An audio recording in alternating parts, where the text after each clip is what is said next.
الله عن أدب وصدق ولا. Wa qala Nabi sallallahu alaihi wasallam ittaqullaha fi shalah, bertakwalah kalian, hati-hati, jagalah fi shalah, di dalam salat kalian. Ada apa dengan salat? Karena kaitannya salat itu udah ra'sul ibadah. Modal atau pondasinya ibadah kita kepada Allah adalah di salat tuh. Karena riwayat penjemputan ibadah ini panjang.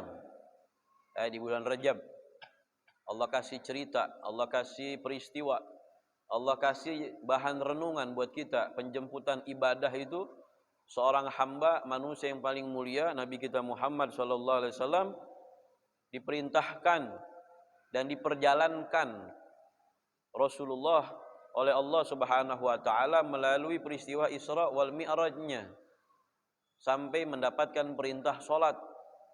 Tidak ada perintah dari ibadah yang Allah perintahkan kecuali yang berjumpa langsung Rasulullah kepada Allah adalah salat.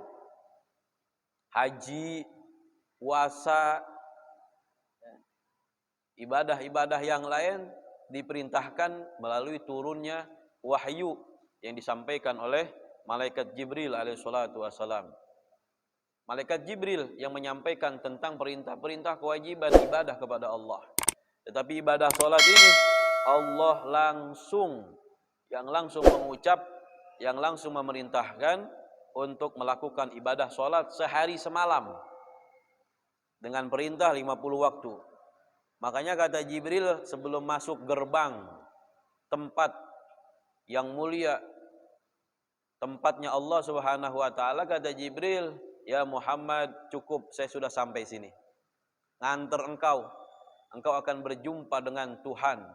Engkau berjumpa dengan Allah Subhanahu wa taala, Dzul Jalali wal Ikram, yang memiliki keagungan dan kebesaran." Lalu kata Nabi Muhammad, "Kenapa engkau tidak mendampingi, padahal perjalanan kita sudah jauh dari Mekah sampai ke Baitul Maqdis, sampai ke Palestina. Terus kau kasih tahu perbincangan-bincangan selama perjalanan kita sampai naik langit pertama, kedua, dan terus engkau dampingi aku. Kenapa di saat sudah puncaknya kenikmatan engkau mengatakan tidak mampu dan tidak bisa lagi mendampingi aku?" Lalu apa kata Jibril? "Ya Rasulullah, seandainya aku masuk dan mengikuti, mendampingi engkau ya Rasulullah, berjumpa dengan zat yang maha agung, yang maha luhur, yang maha tinggi, maka di saat itulah aku akan hancur dan binasa." Atas apa? Atas kebesaran dan keagungan Allah Subhanahu wa taala. Tidak ada satu makhluk pun yang di dunia diberikan kesempatan langsung berjumpa dengan Allah Subhanahu wa taala. Baik tingkat malaikat ataupun tingkat nabi dan rasul, enggak ada. Kecuali Nabi kita Muhammad sallallahu alaihi wasallam. Tapi nanti di akhirat Allah kasih jaminan. Apa jaminannya kepada hamba-hambanya yang beribadah dan taat kepadanya? Nanti di surga Allah akan menampakkan zatnya Allah, wajhihil karim, zatnya Allah Subhanahu wa taala. Semua makhluk manusia yang beriman kepada Allah akan melihat zatnya Allah, yang kalau ibadah kita di dunia kita pengen banget zatnya Allah seperti apa, kebesaran dan keagungan Allah seperti apa. Tapi nanti di akhirat, di surga, kita diperlihatkan semuanya akan terkagum-kagum, terpesona keindahan, keagungan, keluhuran zatnya Allah Subhanahu wa taala. Maka kita di dunia udah ibadah aja.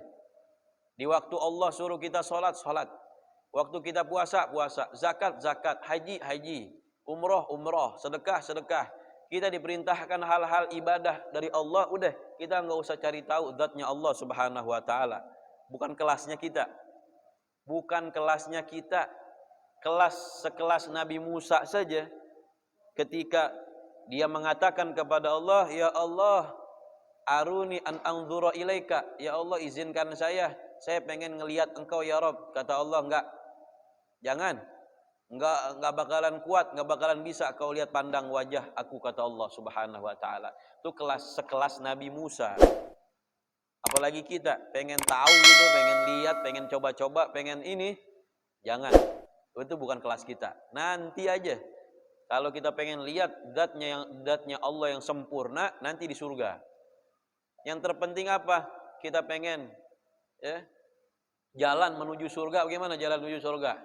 Yaitu ibadah. Jalan menuju surga adalah ibadah. Ibadah bagaimana? Ibadah yang benar. Ibadah yang jelas.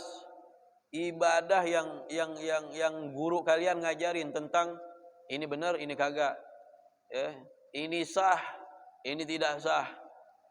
Yang sehingga kita ibadah itu bukan kemauan kita, bukan.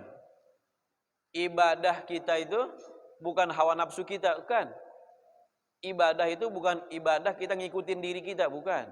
Tapi ibadah adalah ibadah yang kita ngikutin ajaran yang dibawa oleh Rasulullah Sallallahu Alaihi Wasallam dan sampai para ulama-ulama kita yang menjelaskan tentang bagaimana caranya ibadah kepada Allah. Sehingga pantaslah Rasul Sallallahu Alaihi Wasallam mengatakan bahwa sholat itu adalah tolak ukur imannya seseorang. Imannya seseorang kuat, maka sholatnya kuat. Imannya seseorang tipis, berarti memang sholatnya dia jarang-jarang. Tipis. Tipis banget sholatnya. Bagaimana tipis? Ya tipis lah. Orang-orang pengen mempertebal sholat. Apa mempertebal sholat? Habis sholat dia zikir. Habis zikir dia megang tasbih. Habis tasbih dia sholat sunnah. Ada sunnah rawatib. Ada sunnah mu'akad. Ada sunnah ghair mu'akad.